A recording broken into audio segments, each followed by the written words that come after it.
Hello, this is Patrick Coral, doing another little video for you guys for your benefit.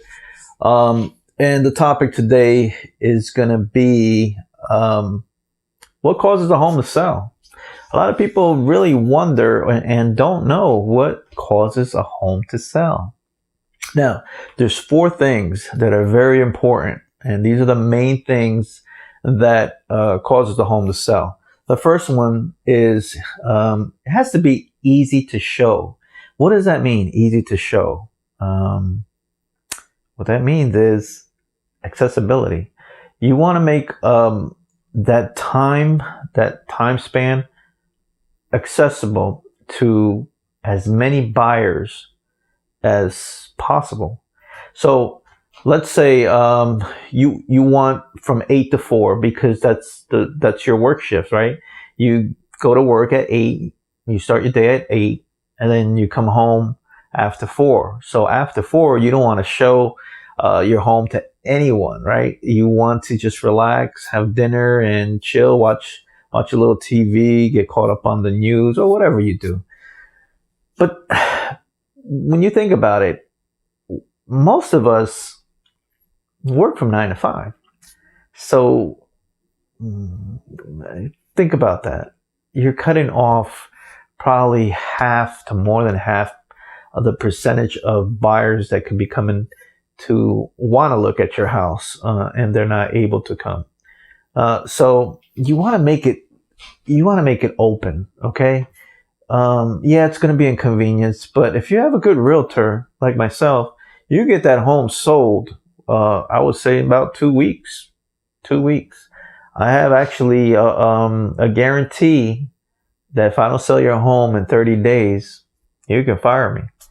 But that's another topic. So getting back to the easy to show, you want that time span. You want it to be basically open.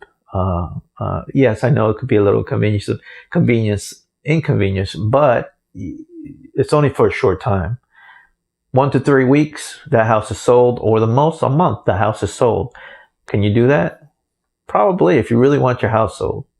The second thing, and number 2, would be the home needs to show well. What does that mean? It means that you want to have everything organized. You want to declutter. You want to take the things that make it personal to you. For instance, picture frames, paintings, the paint, the actual paint on those walls. If you're like a very colorful person, or you have a cultural background, you might have red like just screaming out there. And you might have a blue on the other wall, and you might have a flag in your living room, like maybe 8 by 10, covering up most of your wall. Now, if you leave that there and you have buyers walking through, are they going to feel like that's their home, or can they see themselves as that being their home one day? No, because they got a flag there from whatever country you would be from. And they have different colors that maybe this family that's a potential buyer is not really crazy about the colors. So what you want to do is keep it neutral. Basically, just a standard color, because that's what's going to sell the house. Because people are emotional. Another little quick tip is a scent. Now, if you have pets, you smoke, or maybe you cook different type of foods, like for Hispanics like myself. Sometimes you come into the house and you smell that, you smell those certain dishes that kind of, stay within the house, but you can't smell it because you're in the house all the time, and that's what you cook and that's what you like. But other people, and keep in mind, other people that come into your house for the first time, they're going to smell that. So, if the scent is not appealing to them, and they don't, let's say you cook curry and people don't like curry food, or if, let's say, I don't know, Chinese food, Indian food, Haitian food, some foods have some strong scents to them. Now, I'm not saying they're bad. I mean, I like those foods too. but for somebody else, they might not prefer those scents. So you want to keep it something that's appealing to somebody.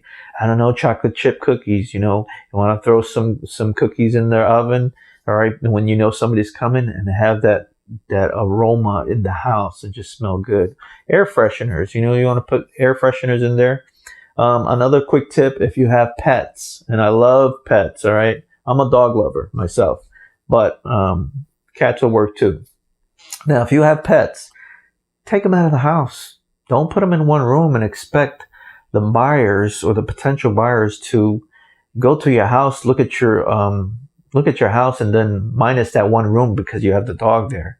Okay, they're not gonna buy the house. Would you buy the house if you can't see the whole house? No, you want that dog or cat or whatever pet it is. Take him and his scent out of the house. All right. You want to be able to show the house completely. You don't want to, keep a room locked because there's a dog there or a cat, or, you don't want them to see that because you're using it as a storage room. Nope. Wrong way, the wrong thinking. So you want to have the whole house available, even the garage, even if it's, because everybody's going to picture that room without all your stuff in it, or they're at least going to try. But if they can't see the room, they can't picture anything. So remember that. The next thing, and I don't want to make this video too, I'm kind of like slowing down here, because I really want to get the point across what really sells a house, and these little details are very important. But the next thing would be great pictures. Don't be cheap. This is one big asset that is very important, and it's probably one of the biggest investments that you've made. So don't cut corners. Don't take pictures of your house with your phone. Even though the iPhone has a very good camera, it just needs better lighting and needs, different angles. Get yourself a professional photographer. I myself, as a realtor, I provide that service free of charge for my customers. So, and that could run you anywhere from $150 to $400. Okay, to get some good pictures. Now, pictures are what's going to sell the house. That's what's going to bring your buyer, the potential buyer, to look at that house. Now, it's just a quick little story. I had this customer.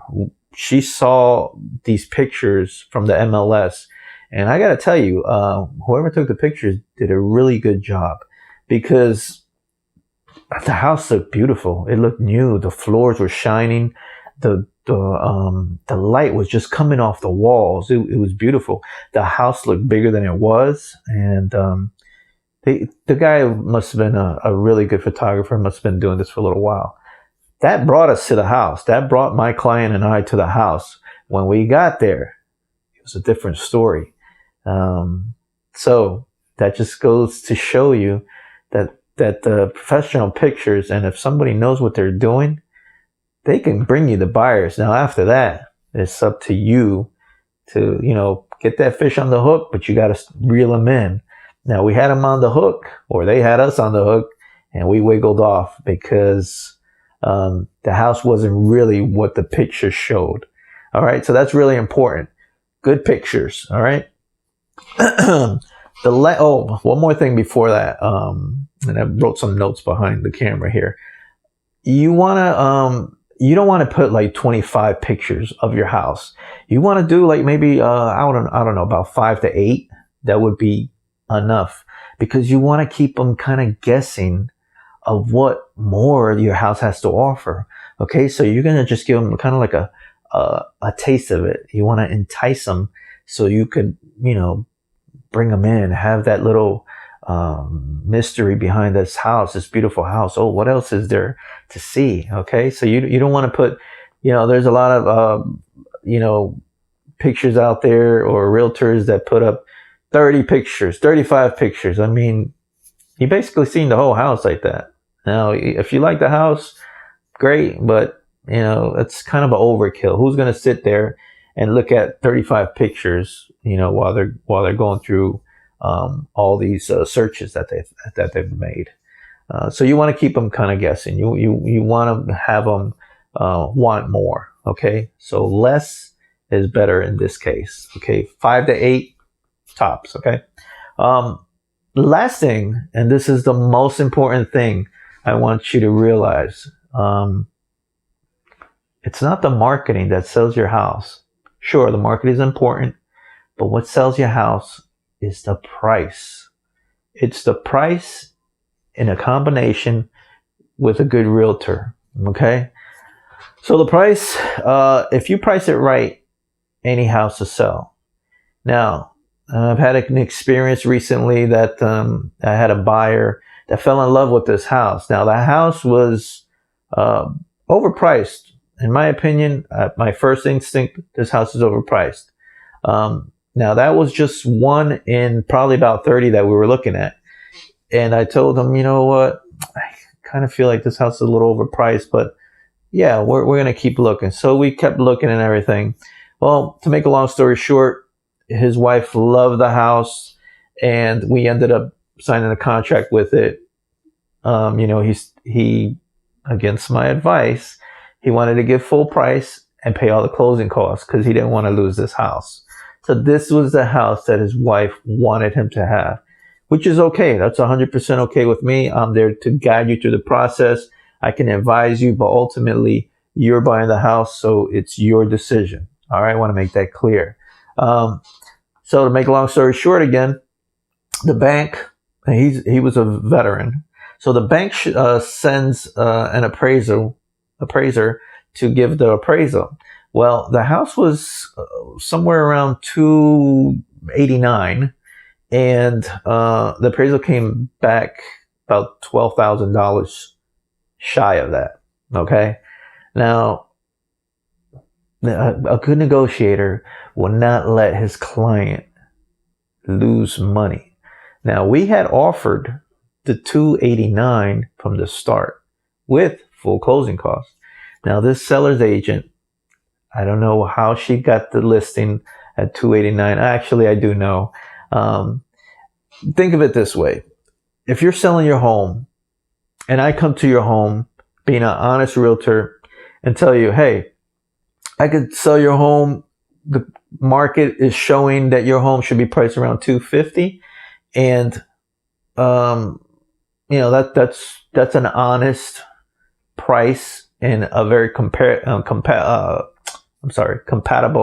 with all the other homes that have been selling around your neighborhood. Now, option 2, you get another realtor that comes there and tells you, hey, I can sell it for $275 all day long, $275. Who do you think are you going to go to? You're going to go with the honest one that's giving you $250, that's telling you that's what the market is showing? Or you're going to go with the other guy or the other gal that's going to sell it for $275. Big difference, right?